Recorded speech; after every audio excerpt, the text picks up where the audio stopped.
the resounding success we were hoping for. Still, the price of ambition is occasionally catastrophic failure. At least our skulls remain intact.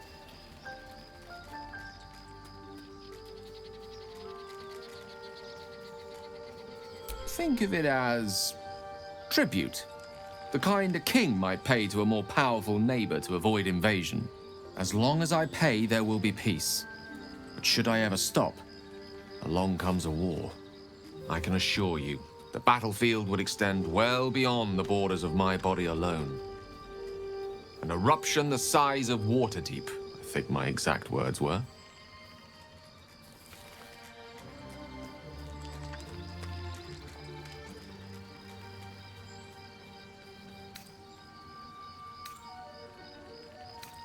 Ah, yes. Karsus. Karsus was perhaps the most powerful wizard that ever lived. The child who would be a god, the elves called him. And he tried. With a spell of his own devising, he endeavored to usurp in one fell swoop the power of the goddess of magic. Mistral, she was called then. Imagine what it must have felt like to be a god. To know yourself, to be untouchable, to be mistaken. As Karsus aimed his spell at her, she began to unravel, and with her, the entire weave. Too late did he realize what he had unleashed. It would have been the end of everything had not Mistral sacrificed herself. The goddess of magic is all magic. By dying, the entire weave was lost, and the spell that challenged a god failed. It was the end of Mistral. The end of Karsus and the end of an entire civilization. As the child who would be a god was turned to stone, his empire came crashing down around him. The floating cities of Netheril were no more. An event that came to be known as Karsus's folly.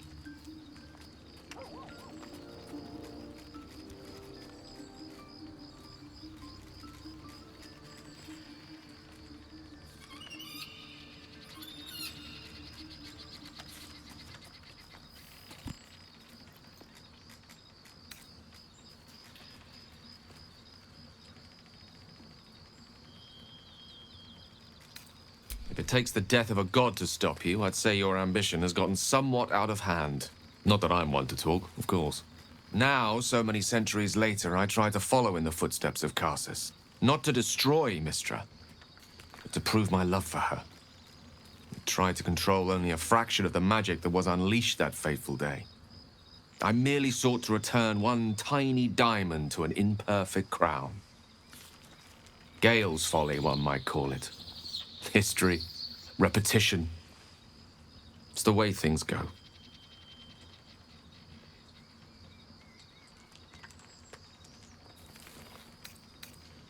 With pleasure.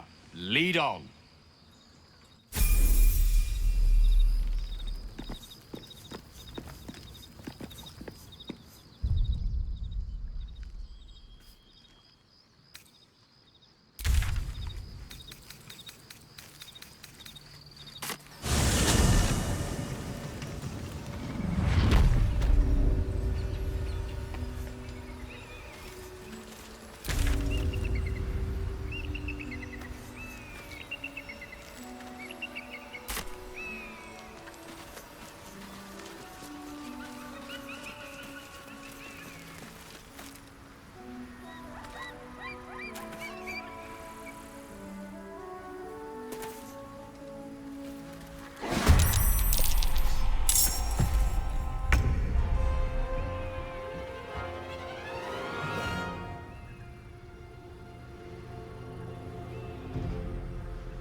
With haste.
extra rill.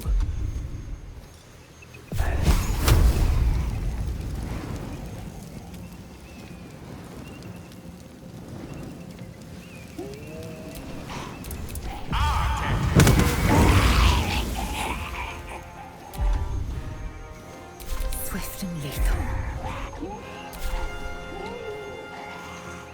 My path be true.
See this done.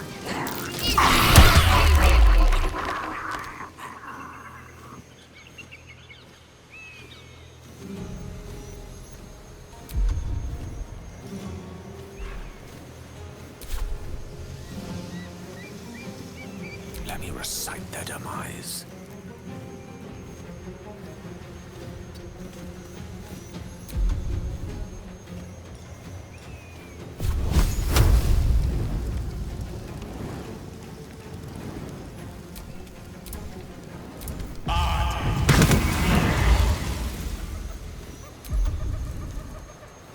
Time to strike.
fury.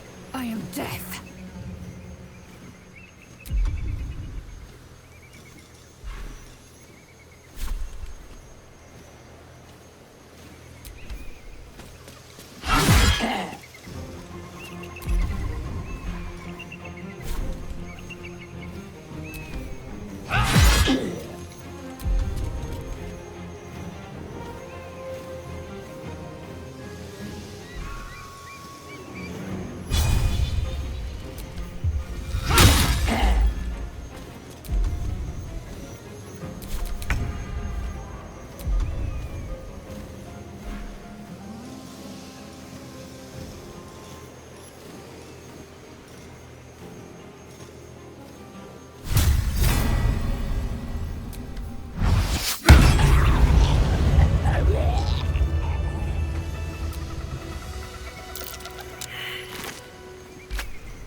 Walk in the way of dawn, for Lathander cannot protect you where the light doth not reach.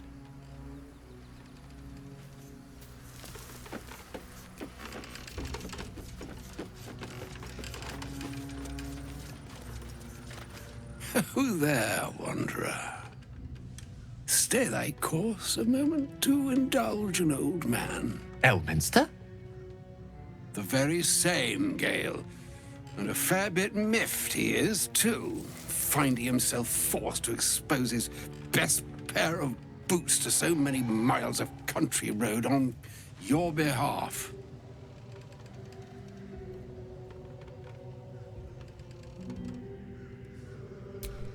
Meet Elminster Aumar.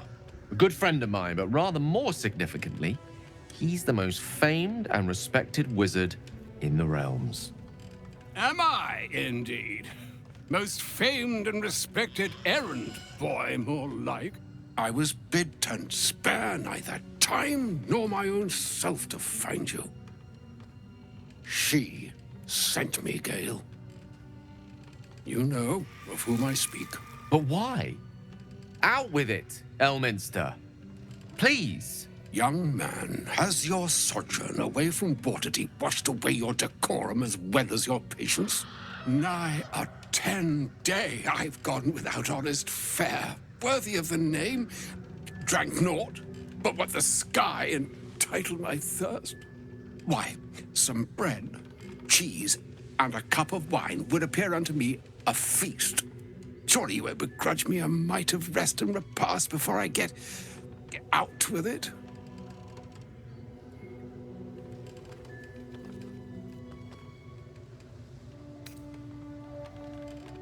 And a great kindness that would be. See, Gale, even in these barren parts, the art of hospitality begets inspired new works, if only one keeps up the practice. Oh, for the love of... This way, then? To your camp. Oh, don't dawdle now, lad. You're the one who's in such a frightful hurry. Oh, nigh on 13 centuries old and he still thinks with his stomach. We'd best follow and see if he's more disposed to speak plainly once it's stopped its grumbling.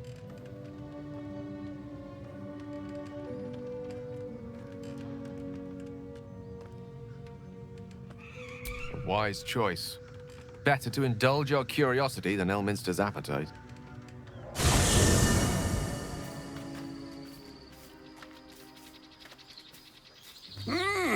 Yes, what a delightful wedge of old Arthurian that was. Doesn't do to parley on an empty stomach, you know. Makes one's words frivolous when they should be grave. Plenty to digest, after all. A good deal to stew over, if you will. Words ladled with import should be savored so as to better absorb their meaning. Wouldn't you agree? Elminster! Right. You see,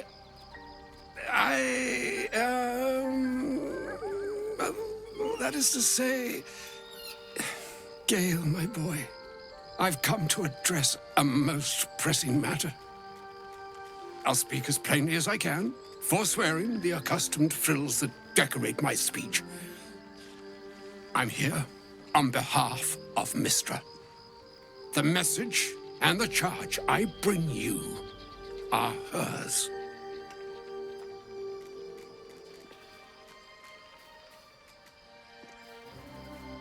Oh, Mistra's delicate feet are ill-suited for the hardships of the road.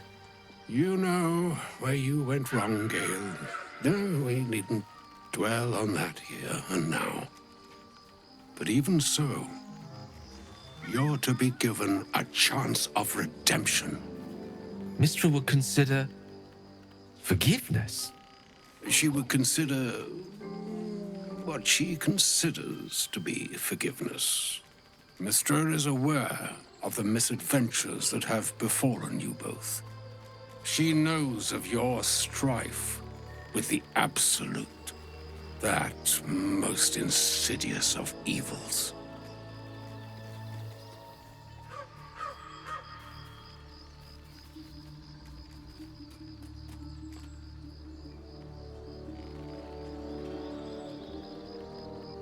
The very purpose of my presence, in a roundabout sort of way. You must know that the Absolute is more dangerous than you can possibly conceive. It threatens all who live, even those who are undying. It threatens the gods, the weave, the very fabric of the universe itself. That is why I have come here to charge you, Gale, with its destruction. It is Mystra's belief that only you can.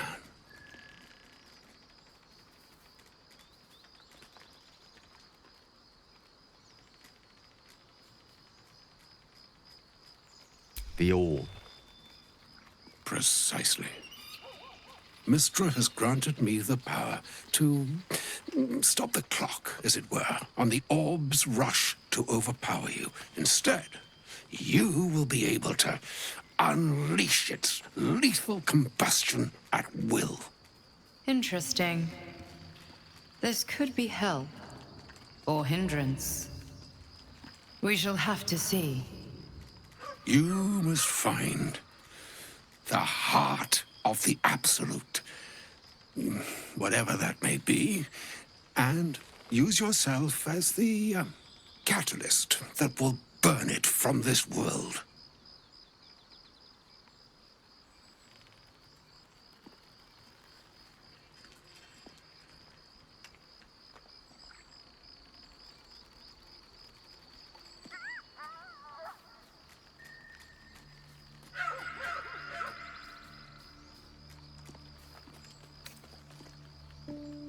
No, indeed.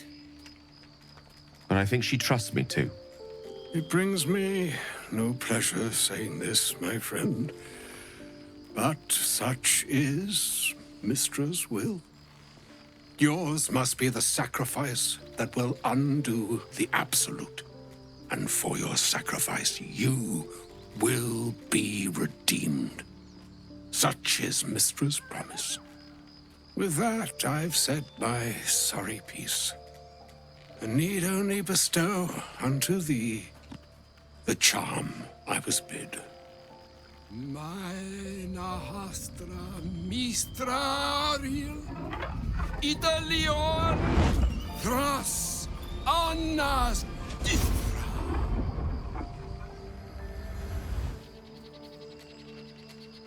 It is done.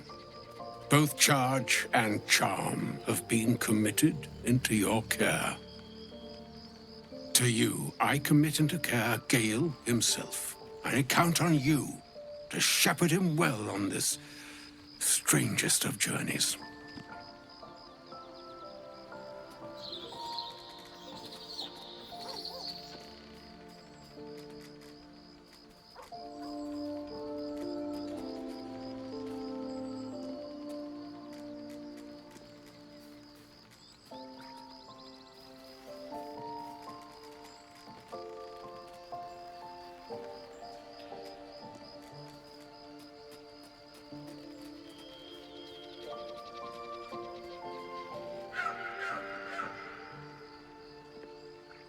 On my honor, I'm not sure yet I can say the same.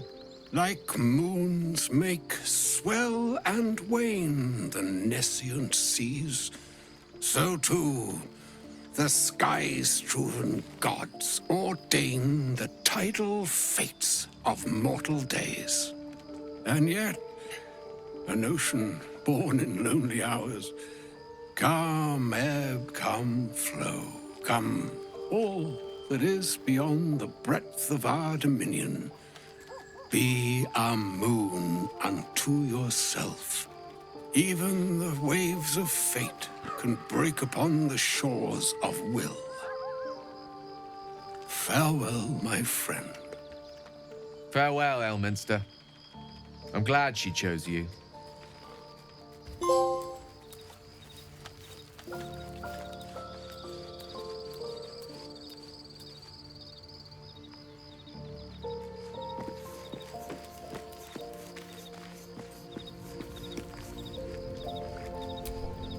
An audience with Elminster is never less than memorable. I'd have hoped to introduce you to him in less dire circumstances. But those are hard to come by these days.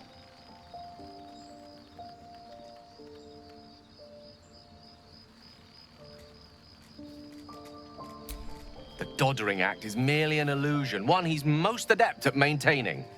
Elminster is the most formidable wizard in the realms. Perhaps in existence. For Mystra to have sent him, the severity of her bidding could not be clearer, or weigh more heavily on me. Time seems so infinite when you're young. A month is an age. A year is a lifetime. It is a strange feeling to realize how little of it one might have left.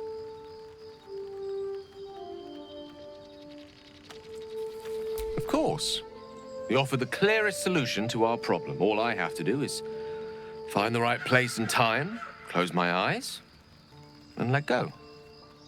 Then the slate will be clean. Wrongs will be righted, the absolute will be gone, and I along with it.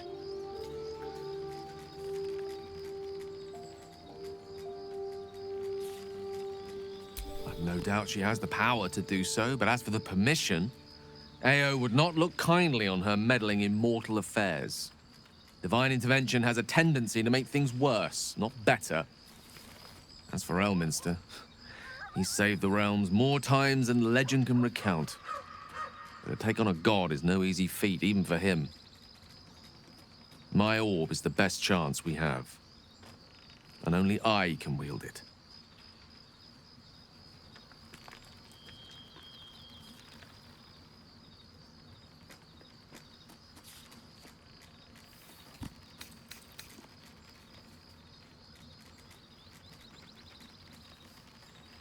I had no doubt I could rely on you. That remains ahead of us for now.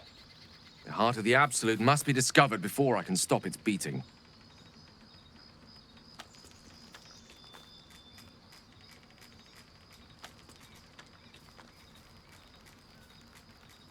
Then I suppose there is nothing more to be done but find the heart of the Absolute and stop its beating.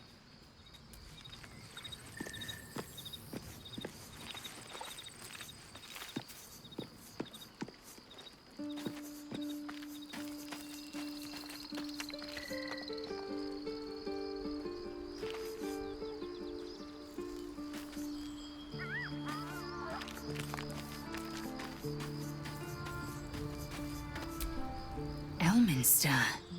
Even the Githyanki have heard tell of the Sage of Shadowdale. Some of his works have been translated to Tirsu. That doesn't mean his every word carries wisdom, however. Near as I can tell, Mystra demands Gale's faith, but holds no faith in him. Why else would she demand Gale sacrifice himself, and perhaps so many others? Does she not think he can destroy the Absolute with his own immense talents? Does she not know the mighty company that he keeps? Demanding Vlaakith may be, but she acts for the good of the Githyanki people. Mystra is concerned only for herself. Perhaps he'd find forgiveness in a fiery death. But I can't help but wonder why he'd want it at all.